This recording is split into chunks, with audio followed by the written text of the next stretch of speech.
I came from a very broken family growing up. My dad was a drunkard. There were a lot of abuse, physical abuse, emotional abuse in my family. And we were a Buddhist and a Hindu. We came from a very, very, very, very humble background. And my mom went through hell in her life. She married young, had 3 kids at a very young age, had no education, had no support earning of her own. So as a housewife and with living with an abusive husband, she felt no worth of her life. She was so broken where she didn't find her life any meaningful. Anyhow, the wonderful story is that we had a missionary. I would not say if it's, but the intention was that, but someone from India came hidingly to Bhutan wanting to share the good news. And that's where my mom heard the gospel through one of our friends and said, like, hey, why don't you come and meet? When she met that man of God from India, what she heard was, your life is worthy. There is God who loves you and can heal you. There is purpose to your life. When she heard that word of life, that can bring life to a broken spirit. So when she experienced that inner healing, she began to quietly, without knowing, without letting anyone of her family know, she started going to the underground fellowship as such. And my dad saw the transformation in her life. My father was like, I hate Christianity. I will kill any Christians that enter my house. So that was how extreme. And there are people still with that spirit, with that hatred towards the gospel in Bhutan, and not only Bhutan, I would say all over the world. Anyhow, my mom was a prayerful woman. She prayed, she cried and she prayed, and that is how God started working in my dad's heart. And slowly, I began to go to the Sunday school, and in the Sunday school, I got to meet other kids and hear the stories about Jesus and as such, and we loved it. That's how slowly God transformed my mom's heart, my dad's heart, and through them, my aunt's heart, my aunt's husband, their cousin, their children, my grandparents, and the entire, the first and the second circle of our family received God because of because of boldness and obedience and faith of one woman. That was my mom. So that is how initially I received the gospel, but it was only at the age of 13, because I was still thinking, okay, Jesus is just a story, it's a fable, a wonderful story, that we hear. But it was until I was age 13, God really encountered me as a father, as God, and through a connection, as a relationship. So that's how I began to fall in love with God. I began to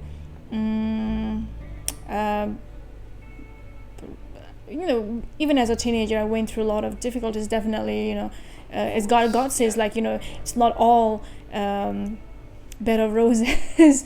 It's not it's not always everything will be happen, or everything will be fine as such.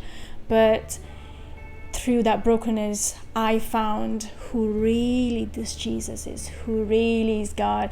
And that's how it has been, never looking back, and it will never be. Man, makes you just want to get up and have a praise break. It is so inspiring to hear about what God did in your family just through your mother. And you say that she was a real woman of prayer. Could you speak into that a little bit more about it? How one woman's prayer life transformed an entire family.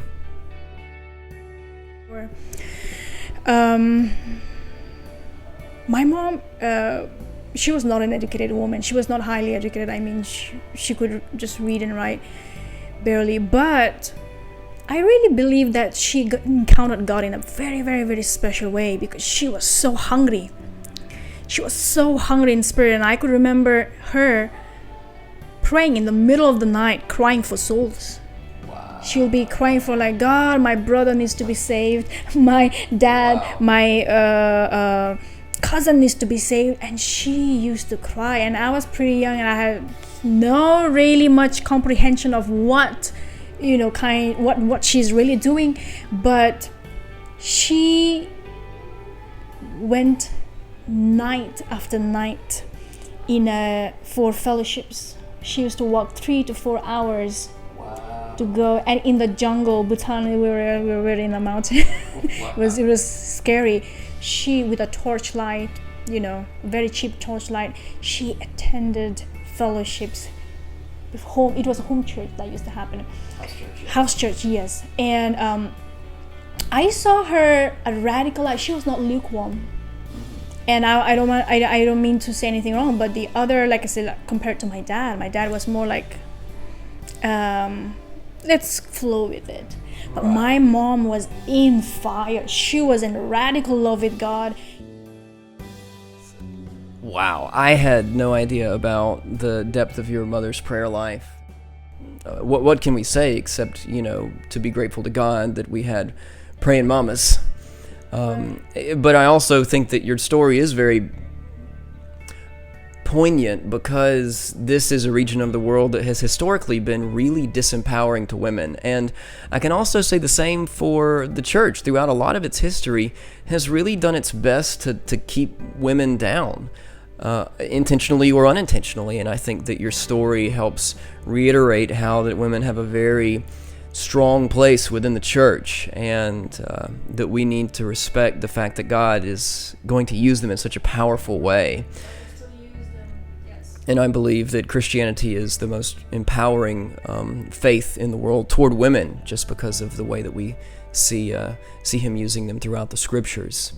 I'll end on a scriptural note as well. My last question: what recent scriptures have the Lord been speaking to you through? There have been many scriptures that I have come or read across in this last 5 months, but one verse that I want to share today is from the book of John, chapter 5, verse 17. As I was reading this book, there it says, this is Jesus saying in defense when the Pharisees were accusing him of working or healing during a Sabbath day. And to his defense, Jesus replies, let me read just to be accurate.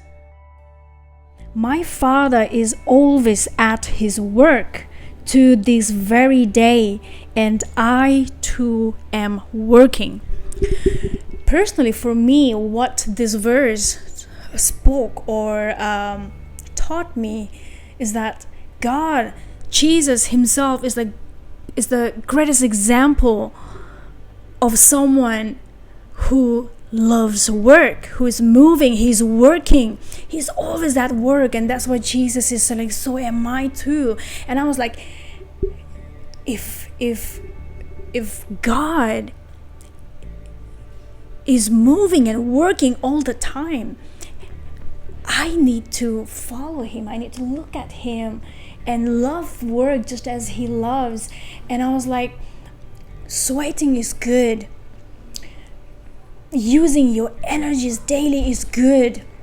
God calls us to work, to be fruitful, to bear fruits. And that's where I realized that God, there's no time to sleep, no time to slumber now. There is a time for rest. There is definitely a time for rest. But he is a moving God. He's a God who is working. And those people who understand the way he works and how he operates and the working God he is, we will begin to love working for God. And that has changed how I look into the activities that I do. And so we have so many use of so many days here, so many hours working inside and outside, managing, coordinating on the rest of the things. Everything is counted as work for God. So this is what I would share as a message that I want to share. I love that it connects so closely, what you just said, with the first commandment, which is love the Lord your God with all of your heart, all your soul, all your mind, and all your strength. And I love that you touched on what does it look like to love God with our strength, and ultimately taking joy in the work that He's doing. Because one of our foundational principles that informs our prayer life is that prayer is not just a labor, it's a co-labor. And that we're not simply praying to God, we're praying with God. And because of that fact, work can become a joy. Remembered Catherine Coleman. You know, she was a divorcee, right? She didn't have a great education as such, but one thing that she said was, at the end of the road, she said, God, I have nothing to offer to you, but just my heart. So if you can make use of it, use me. So it's just a yielded heart that matters. So this year, it's a significant year in so many ways, isn't it? Wow, what a year. So let's work together, and thank you, Ed. Thank you so much, Sushma, for being with us. I am incredibly privileged to hear your wonderful stories and testimonies. Thanks for sharing your time with us. And I believe people are going to be deeply inspired to worship, to pray, and to obey because of what you said. So I hope that people are empowered and that women will be raised up in a similar way throughout the body of Christ. Did you enjoy this message from Dubai House of Prayer? Like and subscribe to our channel for more teachings and live worship. Share it with a friend. We're sure they'll be encouraged.